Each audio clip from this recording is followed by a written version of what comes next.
case kani wuxuu khuseeyaa naag caddaan oo Ingiriis ah oo markaa magaalada Cardiff deganayd.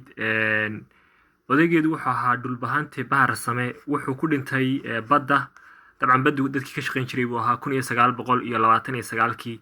ma kala cadaynayo dadkii la qaatay inay ahaayeen iyo in kale. Anyway 1929 ayaa waxa uu ku dhintay ku geeriyooday badda. kadibna labadeedii cunug oo markaa gobolada waqooyi jooga ayay markaa ka dalbatay wasaaradda gumaysiga ee Ingiriiska inay markaa carruurtoodii loo soo celiyo. mid kamida wuu dhintay, mid uun baa jooga kaasoo markaa ay ka baqday in isaguna uu dhinto. Cumar baa la dhihi jiray. Cumar wuxuu la noolaa adeerkii oo markaa la dhihi jiray Cali Xirsi oo dabcan kasoo jeeday beesha dhulbahante ee Bahar Same, iyadoo markaa governorka amba wixii la dhihi jiray barasaabka gobolada waqooyi amba dowladda Somaliland in markaa ay ka dalbatay in loo soo celiyo.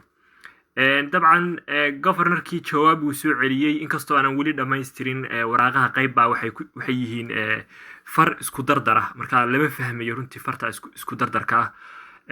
waraaqaha badiba qayb ah far isku dardara, qaybta kalena weli ma wada helin.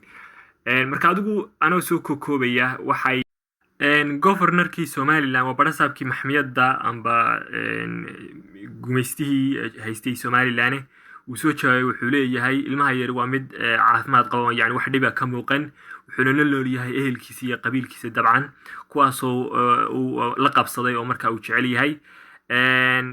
muuqa guudna wuxuu uga egyahay Soomaali oo markaa araggiisu ama muuqiisu waa muuqa Soomaalidu ay leedahay oo kale. sidoo kale wuxuu sheegay in markaa dhaqanka Soomaalidu uu yahay ilmaha yar inuu la fal yahay aabaha qabiilkiisa oo yani tolkii. sidaa daraaddeed wuxuu yidhi haddii aan isku dayno inaanu ka qaadno tani way ka cadhaysiinaysaa, waa nimanka dhulbahante. ilmaha yar markaa hooyadii caddaanka tahay haddii aanu tolkii kasoo qaadno way ka cadhaysiinaysaa, yani qalalaasi sababaysaa. sidaa daraaddeed anoo soo koobaya wuxuu yidhi markaa way adag tahay inaanu kasoo qaadno, isku soo wada daro. wuxuu yidhi markaa yani waa iska quusgoys oo kale, rajo ma laha inaanu waxba kama qaban karno calaashaan uga jeeda haddaan dowladda Somaliland nahay. waraaqaha ku xiga waa waraaqo isku dardara oo dhibka jira waxa weeye waraaqaha qayba sidan oo kale qayb waliba qaybo badan. adigu fariintu qaybo kalena ma helin, laakiinse haddaan soo kokoobo fariimuhu 3 goysood bay u dhacayaan. wiilka hooyadii oo dhana waraaqaha loo dirayey wasaaradda gumaysiga iyo oo markaa lagu ekeynaya xafiiska gumaystaha oo markaa ku yaalay Downing Street, oo markaa dabcan warqadana lagu qorayay wasiirka gumaysiga ee Somaliland. wasiirka iyo dowladuna waxay la xiriirisay maxmiyaddeedii gumaysanaysay ee markaa Somaliland ee governorka barasaabka caddaanka.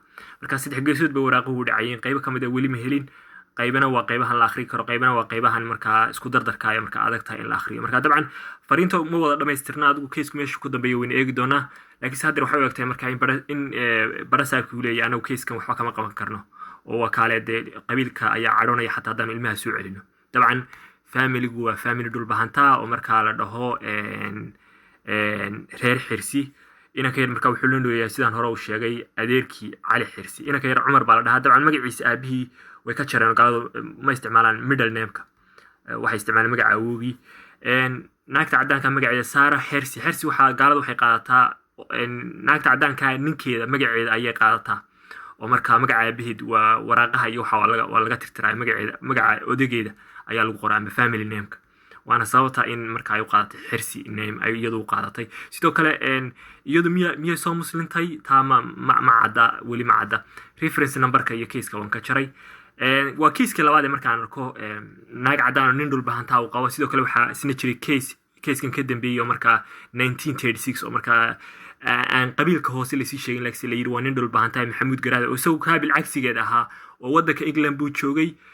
wiilkiisa yar iyo naagtiisa caddaanka wuxuu doonaya markaa inuu u kaxaysto xagga iyo gobolada waqooyi.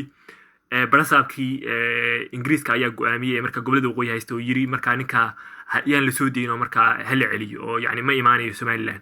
markaa ninkaa dhulbahante naagtiisa caddaanka iyo ilmihiisa yaraa waa loo diiday markaa inay ku noqdaan gobolada waqooyi. waxaa la yidhi Ingiriiska kama bixi kartaan maadaama naagti caddaan ay tahay oo markaa ayna ku wanaagsanayn waddanka gobolada waqooyi in la geeyo naag caddaana oo markaa nin Soomaaliya uu qabo, maadaama ay ka cadhaysiinayso qabiilka. laakiin waxba uun marmarsiyay ahayd, waxaa la diidayay in la arko nin madow ama dhulbahante hada cid doon ahaade oo markaa qaba naag cadaan xilligaa gumaystu haystay gobolada waqooyiga Soomaaliya marka waa keiskii labaad keis saddexaad baa isna jiray marka nin isagana qabiilkiisa aan la xusin reer waqooyi ahaa oo cadan reerkiisii la tagay reer carruur cadaana iyo dabcan carruurihiisii iyo naagtiisii cadaanka ahayd oo markaa la soo celiyay laga diiday haddana mar kale naag kale oo cadaana intuu tii hore furay mid kale guursaday oo cadaan la tagay isna waa laga diiday marka keisaska noocaas waad arkaysaa laakiin waa keiskii labaad markaa dhulbahantaa kii hore wuxuu ahaa dhulbahante Maxamuud Garaad kana waxaa la dhahaa dhulbahante Bahar Same hebelka xirsi weeyaan